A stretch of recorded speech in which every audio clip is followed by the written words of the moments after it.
ये आप भी कर सकते हैं, बस ध्यान से वीडियो को देखें। चलिए अब देखिए। Good evening friends.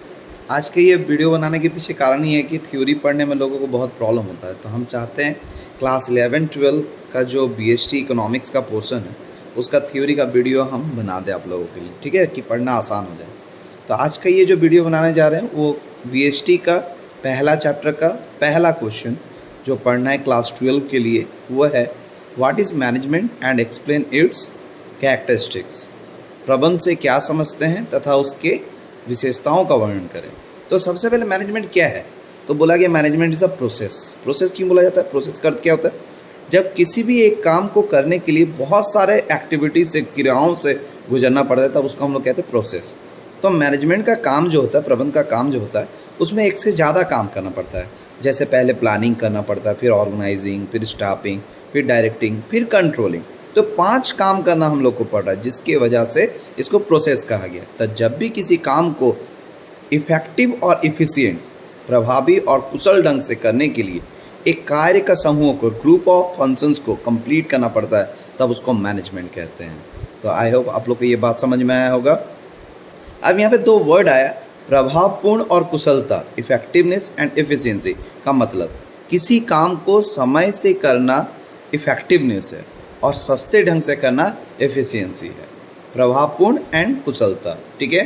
इसकी विशेषताएं क्या है, तो कुछ पॉइंट्स आप लोग को एक्सप्लेन कर दे रहे। इसकी विशेषताएं क्या है?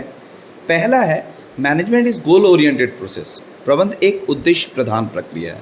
देखो, बिना ऑब्जेक्टिव का कभी हम लोग कोई काम स्टार्ट ही नहीं करते हैं।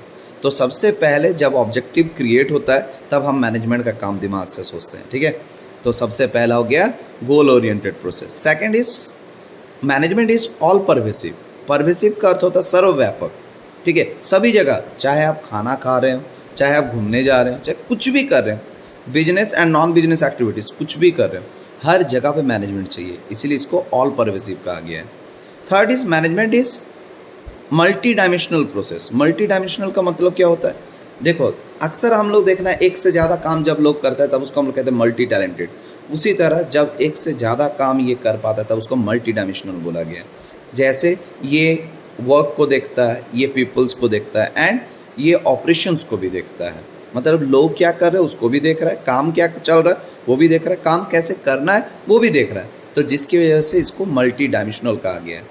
Fourth is management is continuous process. ये एक सतत प्रक्रिया है। देखो, मैनेजमेंट कभी ख़त्म नहीं होता है। एक काम खत्म होता है दूसरा स्टार्ट हो जाता है, दूसरा खत्म होता है तीसरा स्टार्ट हो जाता है। तो ये लगातार चलने वाली कार्य है, जिसकी वजह से इसको कंटिन्यूअस प्रोसेस किया है। फिर बोला गया मैनेजमेंट इज ग्रुप एक्टिविटी। कभी भी कोई भी फर्म अकेला नहीं चला सकता है कोई। तो जब तक लोगों के बीच में कोऑर्डिनेशन नहीं रहेगा, मिलकर काम नहीं करेंगे, तब तक मैनेजमेंट सफल नहीं हो सकता है, इसलिए इसको ग्रुप एक्टिविटी कहा गया है। फिर बोला गया मैनेजमेंट इज डायनामिक फंक्शन। इसको डायनामिक क्यों कहा गया? इसलिए डायनामिक कहा गया है क्योंकि ये बदलते वातावरण के साथ कोई भी व्यवसाय को बदलना सिखाता है, इसलिए इसको डायनामिक फंक्शन कहा गया है, गतिशील कार्य। और लास्ट है मैनेजमेंट इज इंटेंजिबल फोर्स। अदृश्य शक्ति है, अमूर्त शक्ति है, ठीक है। क्यों? क्योंकि इसको हम लोग देख नहीं सकते, छू नहीं सकते, बस फील कर सकते हैं। तो आशा करते हैं आपको ये वीडियो पसंद आया होगा। Thank you, good night.